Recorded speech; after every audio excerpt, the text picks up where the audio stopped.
चाहिँ दलित आन्दोलनको लागि म एक्लै उठेँ भने म सक्दैन। राज्य एक ठाउँमा छ। हिजो तपाईँको चाहिँ कैयौँ वर्षसम्म ठकुरीले राज चलाए। अहिले जो 52 भित्रको चाहिँ ब्राह्मणवादी जो सोच छ त्यसले राज चलाएको छ। राज त आफ्ना आफ्नै छन् नि। सोचले नै हाम्रा थुप्रै चाहिँ दलित मात्रै नभएर थुप्रै जनजाति आन्दोलनहरू पनि तुरिएका छन्। र मैले हेरेको अहिले के हो भन्नुहुन्छ भने ब्राह्मणवादको बाहुनहरूको विरोध मैले गरेको होइन, ठकुरी शाह र मल्लहरूको विरोध गरेको होइन। मैले विरोध गर्न खोजेको के मात्रै हो भने चाहिँ 52 भित्रको ब्राह्मणवाद, अहङ्कारवादी सोच र ठकुरी भित्रको चाहिँ सामन्तवादी जो सोच छ त्यो सोचको त्यही त मैले भने तपाईँलाई 62-63 को जनआन्दोलन 10 वर्ष जनयुद्ध र 72 सालमा लेखेको संविधानले मात्रै होइन क्या, 46 सालकै संविधानमा लेखिएको छ नि त। जातीय विभेद अन्त्य गरिने छ भने 46 सालको संविधानमा लेखेको थिएन। यदि यही विभेद कायम राखिराख्ने हो भने त किन चाहिँ तपाईँ 72 सालको चाहिँ संविधान लेख्न पर्थ्यो? उही संविधान कायम थिएन। कागजमा लेखियो तर परिवर्तनको लागि कागजमा जे लेखियो त्यो व्यवहारमा लागू भएन। हामीले जो थिचोमिचो सहनु पर्ने त्यो विभिन्न जातीय सङ्गठनहरू खोलेका छन्, जस्तो विश्वकर्मा समाज, परियार समाज, सार्की समाज, यस्तै यस्तै इत्यादि इत्यादि ब्ला ब्ला ब्ला। उहाँहरूले के भनिरहनु भएको छ भने मलाई आफ्नो जातिमा, मेरो कला संस्कृतिमा मलाई गर्व छ, म कामीको छोरा हुँ, कामी भन्दा मलाई गर्व लाग्छ भनेर उहाँहरूले पनि त्यो पकडिरहनु भएको छ। त्यो फेरि समानताका कुरा पनि गर्दै राख्ने र यतातिर फेरि जातीय सङ्गठनहरू पनि खोल्दै जाने हो भने समानता सम्भव होला? आफ्नो आफ्नो सोचाइमा फरक पर्ने कुरा हो। मैले मेरो बुझाइ के छ मात्रै भन्नुहुन्छ भने म एउटा चाहिँ मानव हो, मान्छे हो। म समाजमा रहेका संस्कृतिहरूको चाहिँ अन्त्य गर्नुपर्छ, सामाजिक रूपमा चाहिँ जो विकृतिहरू छन् विकृतिको अन्त्य गर्नुपर्छ भन्ने कुरा नै म राख्छु। अरूले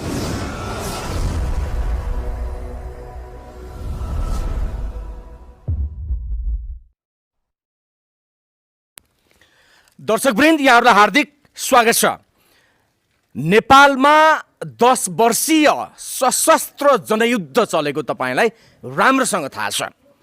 तत्कालीन नेपाल कम्युनिस्ट पार्टी माओवादीको नेतृत्वमा नेपालमा चलेको 10 वर्षीय जनयुद्धले नेपालमा धेरै कुरामा परिवर्तन ल्याएको छ भने त्यही 10 वर्षीय जनयुद्धको जगमा 62-63 को आन्दोलन पछि नेपालमा सङ्घीय लोकतान्त्रिक गणतन्त्र समेत स्थापना भइसकेको छ भने त्यो आन्दोलन के का लागि थियो, किन थियो भन्ने कुरा इतिहासका पानामा लेखिएका छन् र तपाईँ हामीले अध्ययन, अनुसन्धान र अनुभव पनि गरिरहेका छौँ। यसै विषयमा तत्कालीन नेपाल कम्युनिस्ट पार्टी माओवादीद्वारा गठित PLA अथवा जनसेनाका कम्पनी कमान्डर विशाल विश्वकर्मा यति बेला हामीसँग प्रत्यक्ष हुनुहुन्छ। विशालजी, यहाँलाई स्वागत छ। धन्यवाद। विशालजी, तपाईँ विश्वकर्मा समुदायकै भएको व्यक्तिले अथवा दलित समुदायले नै रिप्रेजेन्ट गर्ने मान्छे भएको हुनाले मैले सबैभन्दा पहिला यो प्रश्न राख्न चाहेँ। तपाईँ एउटा फौजी, एउटा चाहिँ सैनिक ब्याकग्राउन्डबाट बाहिर आउनुभएको हो। तपाईँको चेतनाले भ्याएसम्म तपाईँले रुकुमको जो जातीय एउटा चाहिँ रङ देखिने गरी भएको 6 जना भाइहरूको हत्या, नवराज विश्वकर्मा सहित 6 जना भाइहरूको जो विभत्स हत्या भयो त्यसलाई अहिले लिएर समग्र नेपालको दलित आन्दोलन फेरि जुर्मुराएको छ। तपाईँ विगतमा लडेको मान्छे, कुनै बेला कसैले जातभात मान्यो भने तपाईँहरू भाटे कारबाहीमा समेत उत्रिनुहुन्थ्यो। त्यो व्यक्तिले आज नर्मल लाइफ जिउँदै गर्दाखेरि त्यो जातीय हिंसाको रङ देखिने गरिकन भएको घटनालाई तपाईँले कसरी लिनुभएको छ? सर्वप्रथम त मैले मेरो आफ्नो व्यक्तिगत हिसाबले तपाईँसँग भन्नुपर्दा आन्दोलन त्यो सार्वभौम हुने गर्थ्यो र अहिले पनि विगतमा थुप्रै इतिहासहरू परिवर्तन भएका छन्, थुप्रै इतिहासहरू छन् परिवर्तनका। हामीले थुप्रै इतिहासहरू हेर्ने गरेका छौँ। समग्र रूपमा चाहिँ एउटा जातीय रूप मात्रै नभएर हामीले वर्गको हैसियतको लागि, वर्गीय हैसियत, वर्ग उत्थानको लागि त्यो दलित वर्ग मात्रै नभएर नेपालमा थुप्रै जनजाति आन्दोलनहरू पनि भए, थुप्रै इतिहासहरू थुप्रै परिवर्तनहरू भए। यसका बावजुद हामीले प्राप्त गरेको उपलब्धिहरू जो रक्षा गर्न सकेनौँ, रक्षा किन गर्न सकेनौँ भने राज्यमा हाम्रो पूर्ण रूपले वर्चस्व हुन सकेन र हामी राज्यमा माथिल्लो निकायमा हामी पुग्न सकेनौँ र पुर्याइएन पनि। थुप्रै आन्दोलनहरू भएका छन्। हामीलाई वर्गीय मुक्तिको लागि चाहिँ जो आन्दोलनका रूपहरूमा चाहिँ समावेश गरियो त्यसले के गरेन भन्नुहुन्छ भने हामीलाई माथिल्लो ओहदासम्म जान नदिएर तलै नै खुम्च्याउने वातावरण जसरी बनाइयो यो एउटा चाहिँ ब्राह्मणवाद र तपाईँको चाहिँ ठकुरी अहङ्कारवाद सोचले नै हाम्रा थुप्रै चाहिँ दलित मात्रै नभएर थुप्रै जनजाति आन्दोलनहरू पनि तुइएका छन्। र मैले हेरेको अहिले के हो भन्नुहुन्छ भने ब्राह्मणवादको बाहुनहरूको विरोध मैले गरेको होइन, ठकुरी शाह र मल्लहरूको विरोध गरेको होइन। मैले विरोध गर्न खोजेको के मात्रै हो भने चाहिँ बाहुनभित्रको ब्राह्मणवाद अहङ्कारवादी सोच र ठकुरीभित्रको चाहिँ सामन्तवादी जो सोच छ त्यो सोचको विरोध गरेको हो। हामीले त्यसरी परिवर्तन गर्न चाहेका हौँ। र अहिले तत्कालले जसरी चाहिँ जो तपाईँले कुरा गर्नुभएको छ, जो भाइहरूको के अरे हत्या भएको छ, निर्ममतापूर्वक हत्या भएको छ, यो हत्या एउटा के मात्रै हो भन्नुहुन्छ भने ब्राह्मणवादी सोच र ठकुरीभित्रको जो सामन्तवादी सोच छ त्यसको पराकाष्ठा हो भन्ने। भनेपछि 10 वर्षीय जनयुद्धले पनि ब्राह्मणवादी सोच र ठकुरीको सामन्तवादी सोचलाई चाहिँ ढाल्न सकेन, समस्या जहाँको त्यहीँ रह्यो। र 10 वर्षीय जनयुद्धले पनि दलितको अवस्थामा चाहिँ 20 को 21 गर्न सकेन, झन् 18 मा ल्याएर धकेलिदियो, अथवा दलितका समस्या चाहिँ जहाँका त्यहीँ रहे भन्न खोज्नु भएको हो। आन्दोलनको बेला तपाईँको 20 को 21 तपाईँले भन्नुभयो, 20 को 22 पनि भए। त्यो के थियो भन्नुहुन्छ भने आन्दोलनको बेला तपाईँ हामी सब जस्तै जसरी चाहिँ एउटा युद्धको बेला आन्दोलनको बेला थुप्रै आन्दोलनहरू जति भयो र एउटा 10 वर्ष जनयुद्ध अनि चाहिँ 62-63 को आन्दोलनलाई पनि के गरियो भन्छ भने वर्गीय मुक्तिको लागि भनेर चाहिँ कुरा उठाइयो र हामीलाई त्यहाँ समावेश गरियो र हामी त्यहाँ गऱ्यौँ, त्यहाँ लड्यौँ, हामी त्यहाँ भिड्यौँ। 18 कसरी बनायो, जस्तै तपाईँले 20 को 18 बनाउने भन्ने कुरा गर्नुभएको छ। त्यो 20 को 18 कसरी भयो भन्नुहुन्छ भने परिवर्तनको लागि चाहिँ हामीलाई 22 बनाइयो, 22 को लागि चाहिँ जसरी प्रेरित गरियो र अहिले आएर फेरि पनि उही सोच उही विचार र तपाईँको चाहिँ अहिले प्राप्त गरेको उपलब्धिमा चाहिँ रमाउने बेला के भयो भन्नुहुन्छ भने 20 को 18 होइन 15 बनाइयो। यहाँ हामी यसरी चाहिँ कुल्चिएका छौँ, यसरी पिसिएका छौँ र हामी हिजो जसरी लड्यौँ त्यसरी अहिले चाहिँ परिवर्तन भएन, परिवर्तनको संस्थागत भएन भन्ने नै हो। त्यसो हो भने दलित समुदायको जो उत्थानको लागि वर्तमान सरकारको राज्य प्रणाली अथवा मेकानिजम छ यो फेल्युर छ, अथवा चाहिँ यो मेकानिजमले दलितहरूको चाहिँ उत्थान हुन सक्दैन भन्ने तपाईँहरूको निष्कर्ष हो? एकदम हो, एकदम के हो मात्रै हो भन्नुहुन्छ भने यो अहिलेको जो चाहिँ राज्यको तपाईँले जो भन्नुभएको छ राज्यको चाहिँ मेकानिजम जो छ नि यसले दलित मात्रै नभएर समग्र चाहिँ जनजाति अनि चाहिँ हाम्रा उत्पीडित वर्गहरू जति छन् तिनी कसैको पनि उत्थान गर्न सक्दैन। भनेपछि यो सङ्घीय लोकतान्त्रिक गणतन्त्र खारेज गर्नुपर्छ भन्ने कुरा तपाईँको? सङ्घीय लोकतान्त्रिक गणतन्त्र खारेज गर्ने होइन, त्यो भित्रको संरचना खारेज गर्ने हो क्या। जसरी बनेको छ नि हाम्रो संरचना, तपाईँको चाहिँ राज्यका पूर्ण सबै संरचनाहरू छन्, ती संरचनाहरूलाई खारेज गरियो र सोचमा परिवर्तन गरियो मात्रै परिवर्तनको हामीले उ गर्नेछौँ। के अरे सङ्घीय लोकतान्त्रिक गणतान्त्रिक संविधान 2072 मा त स्पष्ट लेखिएको छ नि कुनै पनि व्यक्तिलाई जात धर्म लिङ्ग वर्ण इत्यादिको आधारमा चाहिँ विभेद गरिने छैन, सबै नेपाली नागरिकहरूले नेपालमा बनेका सबै कानुनहरूको र अधिकारहरूको चाहिँ समग्र उपभोग गर्न पाउनेछन् भनेर भनिएको छ, लेखिसकिएको छ नि। यहाँनिर समस्या त इम्प्लिमेन्टेसनको अथवा चाहिँ लागू गर्ने सवालमा समस्या होइन र? त्यही त मैले भने तपाईँलाई 62-63 को जनआन्दोलन 10 वर्ष जनयुद्ध र 72 सालमा लेखेको संविधानले मात्रै होइन क्या, 46 सालकै संविधानमा लेखिएको छ नि त। जातीय विभेद अन्त्य गरिनेछ भनेर 46 सालको संविधानमा लेखेको थिएन? यदि यही विभेद कायम राखिराख्ने हो भने त किन चाहिँ तपाईँ 72 सालको चाहिँ संविधान लेख्न पर्थ्यो? उही संविधान कायम थिएन, कागजमा लेखियो तर परिवर्तनको लागि कागजमा जे लेखियो त्यो व्यवहारमा लागू भएन। हामीले जो थिचोमिचो सहनु पर्ने त्यो सही राखेका छौँ र सहन्छौँ भोलि पनि। त्यसो भए एउटा यस र नोमा चाहिँ तपाईँ जवाब दिनु होला। दलितले अझै आन्दोलन गर्न बाँकी देख्नुहुन्छ? बाँकी छ, दलित मात्रै होइन, मैले दलित मात्रै भनेको छैन। जस्तै जो जाजरकोट घटनाको कुरा तपाईँ हामीले उठाइराखेका छौँ, सबैले उठेको छ। यो के मात्रै हो भन्नुहुन्छ भने दलित मात्रै नभएर त्यहाँ त ठकुरी भाइहरूको पनि त विभत्स हत्या भएको छ, मगर भाइहरू पनि तपाईँको चाहिँ त्यहाँ विभत्स हत्या भएको छ। यो त संस्कार र संस्कृति अनि सोचाइको चाहिँ अन्त्य गर्ने हो नि त। त्यसो भए जसरी अहिले चाहिँ नेपालमा जातीय विभेदका कुरालाई लिएर एउटा चाहिँ सिङ्गो राष्ट्र नै एक प्रकारले चाहिँ दलित आन्दोलन हुनपर्छ भनेर होमिराखेको अवस्था छ। जिल्ला जिल्लामा तपाईँको चाहिँ सो घटनाको विरोध भइराखेको छ। नवराज विश्वकर्मा लगायतका त्यहाँ मृत्यु हुने जो पीडितहरू छन् उहाँहरूले चाहिँ न्यायको कुरा उठिरहेको अवस्था छ भने यसलाई तपाईँले हेर्दाखेरि चाहिँ ठ्याक्कै अलिकति राजनैतिक रङ दिएर भन्दा पनि तपाईँको नजरमा चाहिँ ठ्याक्कै यो जातीय मुद्दा हो कि होइन? जातीयताकै कारणले गर्दाखेरि चाहिँ सो घटना घटेको हो वा भवितव्य वा परिस्थिति नै त्यस्तै सिर्जना भएको, के लाग्छ यहाँलाई? त्यहाँ जातीय रूपमा नै के भएको छ भने घटना घटाइएको छ। त्यहाँ भित्र चाहिँ त्यहाँको समाज छ त्यहाँ मात्रै नभएर नेपाल अधिराज्यभरि जो हामी भित्रको चाहिँ सोच ब्राह्मणवाद भित्रको चाहिँ एउटा सोच अनि ठकुरी भित्रको सामन्तवादी जो सोचाइ छ नि तपाईँ हामीले देखेको र भोगेको, त्यहाँ चाहिँ जातीय रूपमा नै तपाईँ के देखिएको छ भन्दा एउटा जनजाति भाइलाई पनि कामी नै देखिएको छ, एउटा ठकुरी भाइलाई पनि कामी नै देखिएको छ। त्यहाँ जातीय रूपले के गरियो भन्नुहुन्छ भने जातीय विभेदकै कारणले त्यो घटना घटेको भन्ने कुरा म ढुक्क छु। सारा नेपालीले त्यही देखेको छ, विश्वले नै त्यही देखेको छ। यस्तो तपाईँलाई याद छ जनजाति अन्तर्गत पनि तपाईँको चाहिने थारू समुदायले विद्रोह गरे, शहादत पनि प्राप्त भयो र केही उपलब्धिहरू पनि प्राप्त भएको छ। फलस्वरूप रेशम चौधरी अहिले पनि कठघरामै हुनुहुन्छ, उहाँ चाहिँ जन्जिरभित्र नै हुनुहुन्छ। त्यसै गरी पूर्वीतिर चाहिँ यसै गरी चाहिँ अन्य जनजातिहरूले पनि आन्दोलन गर्नुभयो भने अब दलितले चाहिँ अलिक सशक्त आन्दोलन दलित समुदायले उठाउनु पर्ने आवश्यकता देख्नुहुन्न। त्यो चाहे शान्तिपूर्ण पनि हुनसक्छ अथवा चाहिँ अलिकति हतियारसम्म उठाउनेसम्मको परिस्थिति चाहिँ हुन सक्ने अवस्था तपाईँले देख्नुहुन्छ कि देख्नुहुन्न? त्यो त स्वाभाविक कुरा हो। तपाईँ जसरी चाहिँ हाम्रा थुप्रै परिवर्तनहरू भएका छन्, हामीले कहिल्यै पनि चाहिँ स्वतन्त्र रूपले अनि चाहिँ स्वतन्त्र रूपका जतिसुकै आन्दोलन भएका छन् तिनी आन्दोलनले कहिल्यै पनि परिवर्तन गर्दैन, हतियार उठाउनु पर्ने बाध्यता देखिन्छ। भनेपछि त्यो दलित आन्दोलन यदि भविष्यमा हुने दलित आन्दोलन कसका विरुद्धमा लक्षित हुनेछ? त्यो ब्राह्मणवादको विरुद्धमा लक्षित हुनेछ वा गैर दलित समुदायको विरुद्धमा लक्षित हुनेछ, के हुनेछ? त्यो गैर दलित भन्ने कुरा भएन। म तपाईँले अहिले यति यहीँनिर तपाईँसँग भन्नुभयो जो रेशम चौधरी लगायतका कुरा उठाउनु भएको छ, चौधरी पनि दबिएका छन्, समाजमा तपाईँको जनजातिहरू जति छन् ती सबै तपाईँ के छ भन्नुहुन्छ दबिएको छ। दलित एउटा उदाहरण मात्रै हो, हामीले समाजमा देखेको कुरा दलित भन्ने चिज एउटा उदाहरण मात्रै हो। हामी भोलि ब्राह्मणवादभित्र जो बाहुनभित्रको चाहिँ सोचाइ ब्राह्मणवादी चाहिँ सोच छ, ठकुरीभित्रको अहङ्कारवादी जो सोच छ, त्यो सोचको विरुद्धमा तपाईँको दलित र गैर दलित भित्रको चाहिँ जो जनजातिहरू छ त्यो सबै चाहिँ एकैपटक उठ्न जरुरी छ र उठ्छ पनि। यस्तो तपाईँ सशस्त्र द्वन्द्वको बेलामा एउटा सैन्य टुकडीको समेत नेतृत्व गर्नुभयो, विभिन्न युद्धमा चाहिँ तपाईँ संलग्न पनि हुनुभयो र वर्गीय चिन्तन अथवा चाहिँ वर्ग उत्थानको लागि अथवा चाहिँ वर्गीय समस्या समाधानको लागि तपाईँलाई प्रशिक्षित गरेर त्यही अनुसार तपाईँले फौजी मोडालिटीमा चाहिँ तपाईँले आफ्ना क्रियाकलापहरू चाहिँ अगाडि बढाउनु भयो। के भन्नुहुन्थ्यो त्यो बेलामा तपाईँहरू चाहिँ भन्ने बेलामा तपाईँलाई प्रशिक्षण गराइन्थ्यो? अब यो देश सर्वहारा वर्गको हातमा आउँदैछ भन्ने यस्ता कुराहरू पनि धेरै भए।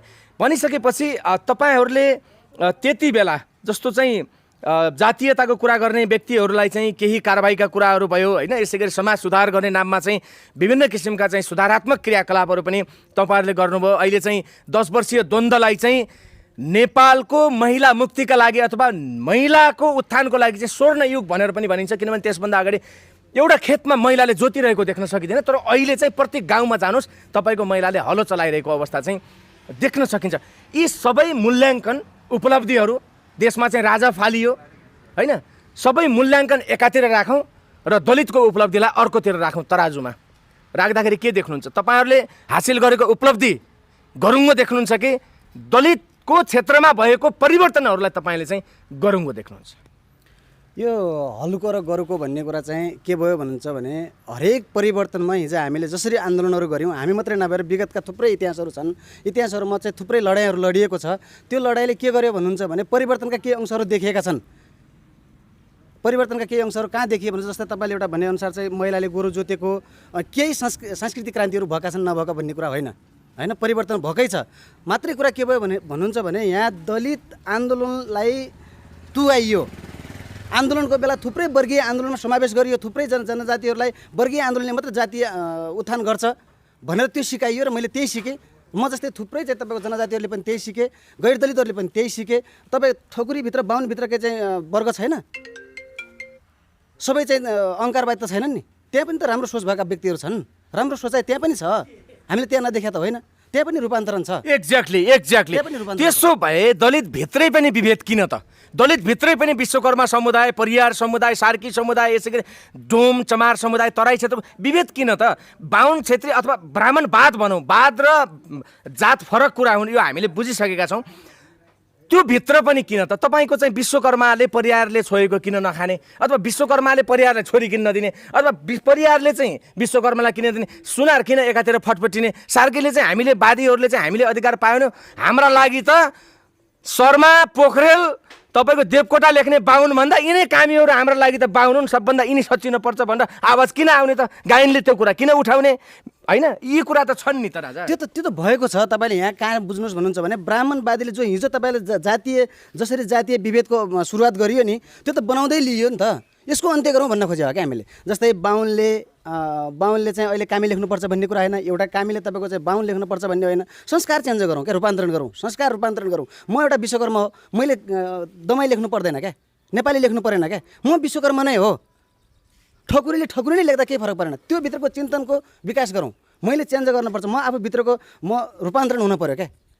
तर यो विषयमा चाहिँ कुरा गर्दाखेरि तपाईँहरूले अथवा चाहिँ जो नेपाल कम्युनिस्ट पार्टी नेकपाको अहिले चाहिँ 2/3 प्रचण्ड बहुमतको चाहिँ सरकार छ, स्वयं तपाईँहरू हिजो जुन पार्टीले गठन गरेको सेना अन्तर्गत चाहिँ मोबिलाइज हुनुभयो, लड्नुभयो मुक्तिका लागि, त्यही पार्टी अहिले सत्तामा छ नि, त्यो पार्टी सत्तामा छ। अनि त्यही जुन त्यो चाहिँ तपाईँको वर्गीय मुक्तिको सपना देख्ने देखाउने पार्टी नै सत्तामा भएको बेलामा जाजरकोटमा त्यो घटना घट्नु, त्यो पनि नेकपाकै वडा अध्यक्ष ज्यूको समेत संलग्नता छ त्यहाँ भनेर चाहिँ जनताले अथवा दलित समुदायले दाबी गरिरहेको अवस्थामा के लाग्छ? यो सरकार फेलियर हो अथवा चाहिँ यो सत्ताले चाहिँ तपाईँहरूलाई उहिले गुलियो दियो, अहिले चाहिँ वास्तविक सत्ताको अथवा चाहिँ ती नेताहरूको चाहिँ चरित्र फरक रहेछ भन्ने जस्तो लाग्दैन तपाईँहरूलाई? कहिलेकाहीँ यो आन्दोलनमा लागेर गलत गरिएछ भन्ने जस्तो तपाईँलाई लाग्दैन? आन्दोलनमा लागेर गलत मैले गरेको होइन, आंशिक रूपमा रूपान्तरण भएको छ। हामीले संविधानमा रूपान्तरण लेखेका छौँ। हामीले पार्टी बनाएको हो, सङ्गठन बनाएको हामीले पार्टी बिगारेको होइन। हाम्रो वर्गले, म जस्तै तपाईँको चाहिँ मैले दलितलाई मात्र भनेन, म दलित मात्र जोडेन, म दलितलाई मात्र जोड्दैन, म कहिले पनि जोडेन, म भोलि जोड्न पनि तयार छैन। जनजाति, ठकुरी, ब्राह्मण जति छन् त्यहाँ पनि वर्ग छ, हामीभित्र पनि वर्ग छ, सबैभित्र वर्ग छ। त्यो वर्गले के गर्यो भन्नुहुन्छ भने रूपान्तरण गर्यो, परिवर्तन गर्यो, संस्थागत भएन। पार्टीमा सरकार पार्टीमा जाँदैमा सबै रूपान्तरण हुन्छ भन्ने कुरा होइन। कसले रोकेको छ त अहिले नीति नियम बनाउनलाई अथवा कारबाही गर्नलाई, दोषीलाई चाहिँ कानुन अनुसारको सजाय दिनलाई कसैले रोकेको छ र? सकेन। सरकारले जसले गलत गर्छ समाजमा चाहिँ सामाजिक रूपमा चाहिँ जो सामाजिक उसलाई के अरे हाम्रो यो सामाजिक संरचनालाई चाहिँ रूपान्तरण गर्न सकेनन्। उनीहरूले के गरे भन्नुहुन्छ भने राज्यका महत्त्वपूर्ण ओहदाहरूमा पुगे, उनीहरूले चाहिँ व्यवस्थापन गर्न सकेनन्, दोषीलाई कारबाही गर्न सकेनन्। त्यही नै के हो भन्नुहुन्छ भने अहिलेको यो पराकाष्ठा यही नै हो। सो अहिले रुकुमको घटनालाई लिएर नेपालमा जातीय युद्धको अथवा चाहिँ जातीय द्वन्द्वको चाहिँ बीजारोपण नहोला भन्न सकिने अवस्था छैन। किन भन्दाखेरि यो कोरोना कालकै समय भएको हुनाले त्यति धेरै दलित समुदायका मान्छेहरू चाहिँ न्यायको माग गर्नका लागि चाहिँ सडकमा उत्रिएका छैनन्। तर साङ्केतिक रूपमा चाहिँ विभिन्न जिल्लाहरूमा चाहिँ विरोधका कार्यक्रमहरू भइराखेका छन्। तपाईँलाई के लाग्छ, वर्गीय युद्ध आवश्यक थियो र भयो, केही हदसम्म सम्पन्न पनि भयो भन्ने छ भने यसले जातीय युद्धको मोड नलेला भन्न सकिने अवस्था पनि छैन? सामाजिक सञ्जालदेखि लिएर धेरै ठाउँहरूमा चाहिँ अब हामीले नै बनाएका हतियारहरूमा सान लगाएर चाहिँ जाइलाग्नुपर्छ भन्ने किसिमका उत्तेजक अभिव्यक्तिहरू पनि आइरहेको अवस्थामा तपाईँले यो समस्यालाई कसरी समाधान गर्नुपर्छ जस्तो लाग्छ? जसरी हामीले चाहिँ यो परिवर्तनको चाहिँ अपेक्षा गरेका थियौँ, हामीले परिवर्तनमा चाहिँ ठुलो आन्दोलनमा सहभागी भयौँ। हाम्रो दलित मात्रै नभएर थुप्रै जनजाति सबै वर्गले एउटा किसिमको चाहिँ वर्गीय हितको लागि लड्यौँ। त्यो लडेको चाहिँ संस्थागत जो लडेको उपलब्धि प्राप्त गरेको उपलब्धिलाई संस्थागत विकास गरौँ भन्ने जो सोचका साथ सबैजना आफ्नो ठाउँबाट लागे। भोलि चाहिँ लड्न परे, भिड्न परे पनि आफ्नो मुक्तिको लागि सबै लड्छ। यो एउटा अटोमेटिक रूपमा के बन्छ भन्नुहुन्छ भने अहिलेको अवस्थामा, यो अवस्थामा पनि जो साङ्केतिक रूपले चाहिँ उठेको चाहिँ यो आन्दोलन छ, यसलाई लकडाउन पछि अथवा यो अवस्थापछि एउटा भयङ्कर सांस्कृतिक क्रान्तिको रूपमा चाहिँ उत्थान हुन्छ। भनेपछि अब त्यहाँ चाहिँ जसरी एउटा राज्यको तेस्रो तहको सरकार पक्ष नै त्यो क्रूर घटनामा चाहिँ संलग्न भयो भन्ने आरोप छ, यसलाई तपाईँले स्वीकार्नुहुन्छ कि इन्कार गर्नुहुन्छ? अब को कहाँनिर को कुन ठाउँमा चाहिँ इन्भल्भ भयो भन्ने कुरा चाहिँ त्यो समयले देखाउला। त्यो चाहिँ तपाईँको चाहिँ अनुसन्धान छ, हामीसँग राज्य छ, राज्यको चाहिँ तपाईँको चाहिँ अनुसन्धानले चाहिँ पत्ता लगाउला को कहाँनिर दोषी भएको छ, त्यो दोषीलाई कारबाही गर्ला हामीले अपेक्षा गरेका छौँ। अनि को कहाँनिर चाहिँ समावेश छ भन्ने कुरा यो अहिले ठ्याक्कै नै तपाईँको चाहिँ अनुसन्धानको बेला चाहिँ भन्ने प्रक्रिया चाहिँ हामीले भन्न मिल्दैन बाहिरबाट। त्यो हामी चाहिँ कुनै राज्यको चाहिँ एउटा ओहदामा छैनौँ, हामीले चाहिँ त्यसरी जे पाए त्यही बोल्न मिल्दैन होइन। चाहिँ हामीसँग राज्य छ, संरचना छ, पुलिस प्रशासन छ, अदालत छ, न्याय दिलाउँछ भन्ने कुरामा हामी ढुक्क छौँ। यस्तो कुनै बेला चाहिँ तपाईँहरूले इन्स्ट्यान्टली अन द स्पट यस्ता घटनाहरूमा चाहिँ डिसिजन दिनुहुन्थ्यो, राइट?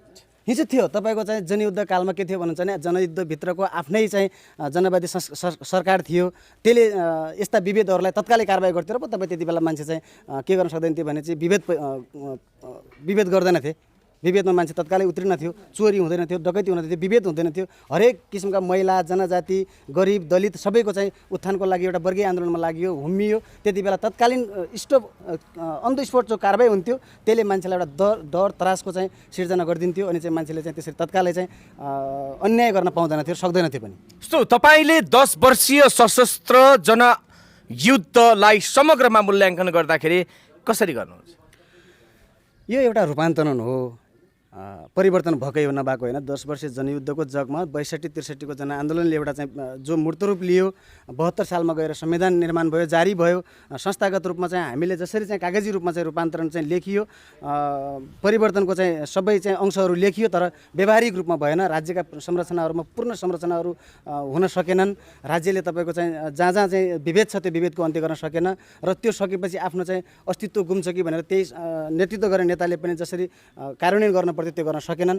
एउटालाई विभेद गर्दा अर्कोलाई चाहिँ अन्याय हुने, अर्कोलाई विभेद गर्दा अर्कोलाई अन्याय हुने खालको जो सोचाइ नेताहरूमा पैदा भयो, त्यसले नै विकासको चाहिँ विकासलाई अवरोध गर्यो। भनेपछि असन्तुष्ट हुनुहुन्छ तपाईँ उपलब्धिप्रति असन्तुष्ट नै होइन। मैले परिवर्तनको लागि थुप्रै बलिदान गरेको छु। मेरो व्यक्तिगत हिसाबबाट म जस्तै थुप्रै युवाहरूले परिवर्तनको लागि चाहिँ आफ्नो ठाउँबाट बलिदान गरेका छन्। म असन्तुष्ट छैन, मात्रै अहिलेको राज्य संरचना जो छ संरचनाप्रति मेरो असहमत हो।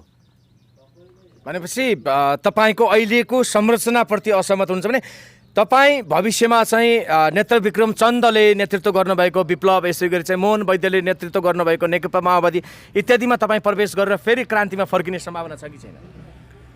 त्यसरी चाहिँ अब विप्लवले नेतृत्व गरेको चाहिँ जो अहिले अर्को युद्धको कुरा गरिराख्नु भएको छ, जस्तै अहिले वैद्यले गरेको नेतृत्व कुरा गर्नु भएको छ, प्रचण्डले गरेको, बाबुरामले गरेको, त्यो त्यसरी म एकदम पुरा त्यो ललिपप देखाएर जाने पक्षमा छैन। मैले भोगिसकेको छु। म जस्तै थुप्रै युवाहरूले भोगिसकेका छन्। युद्धको चाहिँ स्वाद भोगिसकेका छौँ हामीले। परिवर्तनको स्वाद चाहिँ हामीले चाखिसकेका छौँ क्या। यही त हो नि खिलाफ। देख्नुभयो तपाईँले रुकुम घटना। परिवर्तनको स्वाद त्यही त रहेछ नि, रूपान्तरण त त्यही त रहेछ नि। जबसम्म तपाईँको चाहिँ सकिन्छ हामी सडक सदन हरेक ठाउँबाट चाहिँ हामी आन्दोलन गर्नेछौँ, सडकबाटै जानेछौँ। हामीले फेरि पनि भोलिका दिनहरूमा चाहिँ लड्नु पऱ्यो, हामी हाम्रो मुक्तिको लागि हामी आफै लड्छौँ। भनेपछि दलितको मुक्तिको लागि स्वयं दलितहरू फिल्डमा आउने छन् र यसमा चाहिँ अन्य समुदायका मान्छेहरूको नेतृत्व आवश्यक छैन छ। किन छैन? तपाईँको चाहिँ जनजाति पनि छ नि। मैले भने नि जनजाति पनि त हामीले प्राप्त गरिसक्यौँ। हाम्रो उपलब्धि छ भनेर जनजाति त मख त छैनन्। जस्तै तपाईँले रेशम चौधरीको कुरा गर्नुभएको छ। रेशम चौधरी त जातीय आन्दोलनको लागि लड्या त हो नि, होइन? एउटा थारू समुदायको निम्ति त लड्या आन्दोलनको लागि उनीहरूले उठ्यो भने म सक्दैन। राज्य एक ठाउँमा छ। हिजो तपाईँको चाहिँ कैयौँ वर्षसम्म ठकुरीले राज चलाए। अहिले जो 52 भित्रको चाहिँ ब्राह्मणवादी जो सोच छ त्यसले राज चलाएको छ। राज त आफ्नै छन् नि। भनेपछि तपाईँहरूको दलित उत्थानको आन्दोलन अवश्यम्भावी छ, त्यो निकट भविष्यमै हुनेछ र अब भविष्यमा चाहिँ दलित र गैर दलित भनेर चाहिँ छुट्याउने एउटा चाहिँ डिमार्केसन लाइन हुने छैन भनेर चाहिँ हामी आशा गर्न सक्छौँ। त्यो आन्दोलनमा गैर दलित अथवा चाहिँ ब्राह्मणवादी सोच राख्ने व्यक्तिहरू अथवा अलिकति तल्लो स्तरमा झरेर भन्ने हो भने बाहुन क्षेत्री लगायतको समुदायको तपाईँहरूको आन्दोलनप्रति एउटा चाहिँ सद्भाव अथवा चाहिँ समावेशिता, सहभागिता आवश्यक छ कि छैन?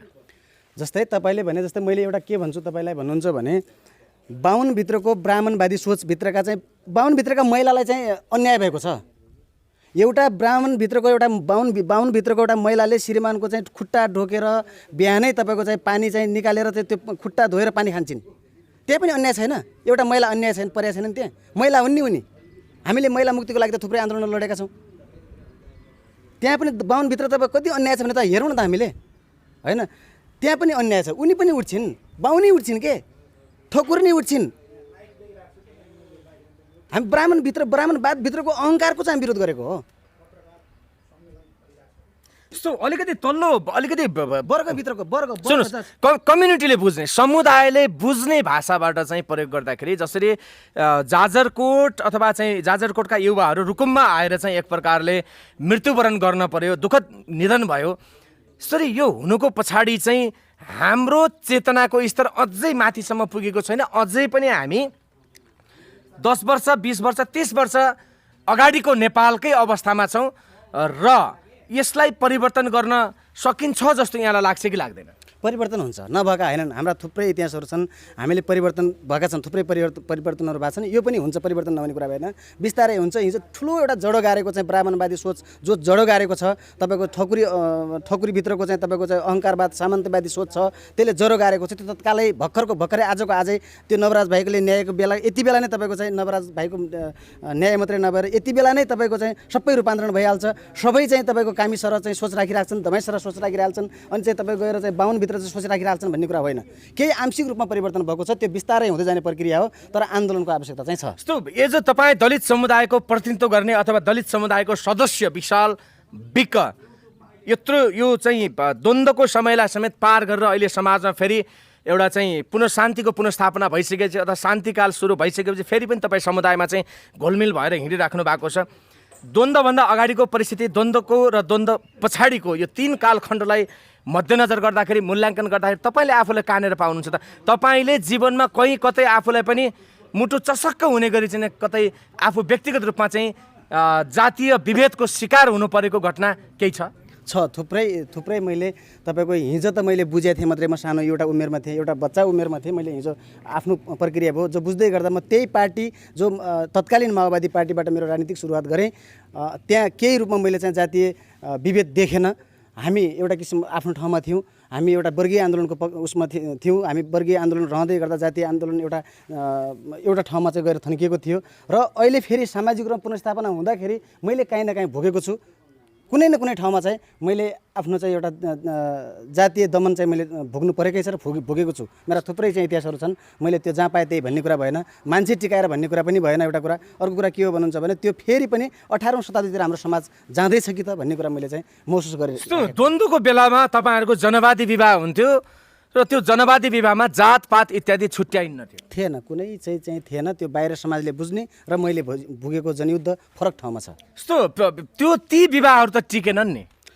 सोच हो, मैले भने नि फेरि तत्कालीन त दबाबमा आएर गरेको जस्तो देखियो नि, पछि त टिकेन त। त्यो तपाईँको चाहिँ अन्तर्जातीय विवाह पछि जसले रूपान्तरण गर्न सक्यो, आफूलाई रूपान्तरण गर्न सक्यो। म एउटा सामाजिक व्यक्ति हो, म एउटा चाहिँ मानव हो, म मानव जाति हो, म भित्र जात धर्म कुनै चिज छैन भन्ने बुझ्नेहरू चाहिँ संस्कार संस्कृति बुझ्दै जानेहरू, आफूलाई संस्कृति क्रान्ति गर्न सक्नेहरूले चाहिँ रूपान्तरण गरे, उनीहरू टिकेकै छन्।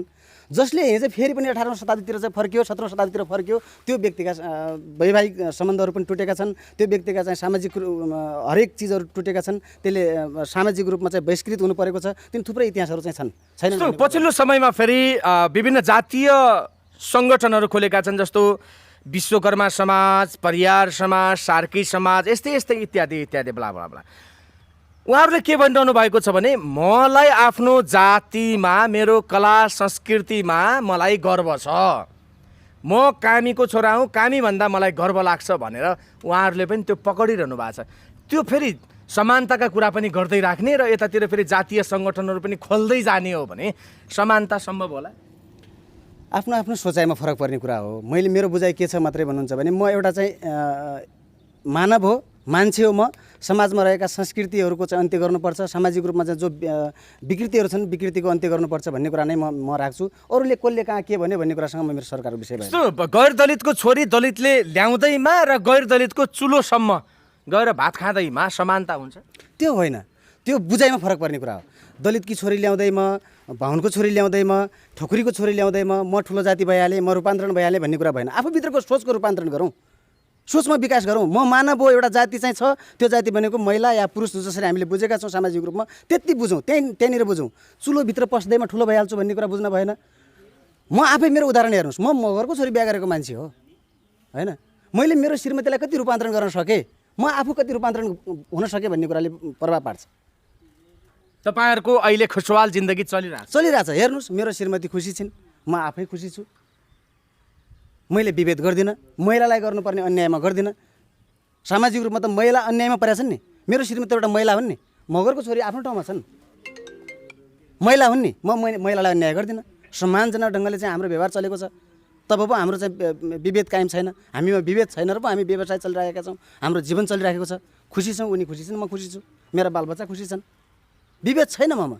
यसको सबैले यही किसिमको चाहिँ विभेदको अन्त्य गरौँ। सबैले घरमा आफ्नो ठाउँमा सबै हामीले चाहिँ विभेदको अन्त्य गरौँ। विभेद अन्त्य गर्न बित्तिकै हाम्रो समाज आफै निर्माण हुन्छ। हामीले कसैलाई चाहिँ त दलित, त चाहिँ गैर दलित, त बाहुन, त कामी भन्न पर्दैन। के सन्देश छ यहाँको? मैले यही नै हो भने जस्तै हामी अहिले सामाजिक रूपान्तरणको लागि आफ्नो ठाउँबाट सबै जुटौँ। परिवर्तनका थुप्रै परिवर्तन भएका छन्, तिनी परिवर्तनहरूलाई संस्थागत विकास गरौँ। हामी यो पुरानो संस्कृतिबाट माथि उठौँ, जुटौँ। सबैजना एकले दलित, अर्कोले कामी, अर्कोले दमाई, अर्कोले बाहुन, अर्कोले ठकुरी नभनिकन सुन्दर नेपालको निर्माण गर्ने तर्फ लागौँ। हामी सबैजना जुट्यौँ भने यो नेपाल एकैछिनमा परिवर्तन हुन्छ।